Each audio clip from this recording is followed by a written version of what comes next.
conscience qu'on produit beaucoup de déchets sur l'île, beaucoup trop. Et l'objectif effectivement, de la redevance incitative, c'est de prendre cette conscience et de réduire énormément les tonnages, parce que c'est un coût important sur chaque administré. On a eu la chance de pouvoir mettre en place la redevance incitative en parallèle d'un gros programme de réduction des déchets à la source. Donc ça a permis d'avoir à la fois l'outil financier et incitatif au niveau de l'impôt et l'accompagnement en termes d'action.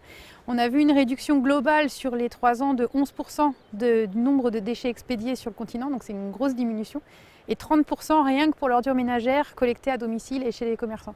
Depuis plus de 10 ans, on n'enfouit plus sur l'idiot, c'est expédié ce continent, mais effectivement nous avions les tonnages les plus élevés à l'échelle départementale. Donc depuis que nous avons mis en place la redevance incitative, on arrive maintenant par rapport à des communes vendéennes qui ont mis la redevance incitative en place dans les mêmes tonnages. C'est des chiffres qui sont vraiment intéressants, sachant que pour l'instant, sur la mise en place de la redevance incitative, on n'a même pas encore eu la facture réelle d'envoyer dans les domiciles. Donc c'est juste le fait d'avoir l'annonce, le fait d'avoir la communication sur la redevance incitative qui a eu cet effet. Alors ce qu'il faut voir aussi, c'est que la redevance incitative, simplement au niveau de la communication sur les déchets, ça permet à pas mal de gens de simplement prendre conscience de leur consommation, de leur production au quotidien.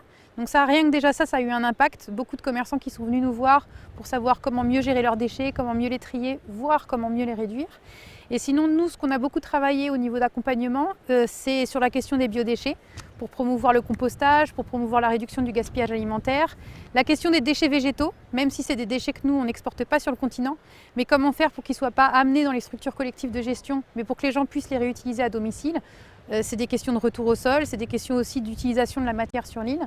On a aussi pas mal travaillé sur de l'accompagnement de structures plus grosses, donc les restaurants collectifs, les commerces. Évidemment, la prise de conscience, comme je vous ai dit, c'est la baisse des tonnages, c'est le gaspillage alimentaire, mais la base fondamentale, c'est mieux acheter.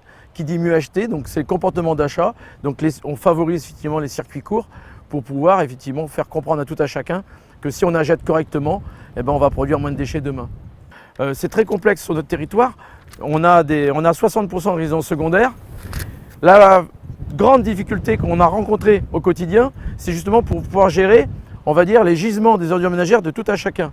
Donc on a mis en place des compacteurs solaires à proximité de Port-Joinville, parce que bien souvent, nos jours de collecte ne correspondent pas avec les départs de bateaux et les départs de nos administrés. Alors ce qu'on a vu, c'est qu'en parallèle de toutes les actions, il y a eu pas mal d'initiatives qui se sont mises en place chez des militants, chez des entreprises de l'île, chez des particuliers, au niveau des structures scolaires.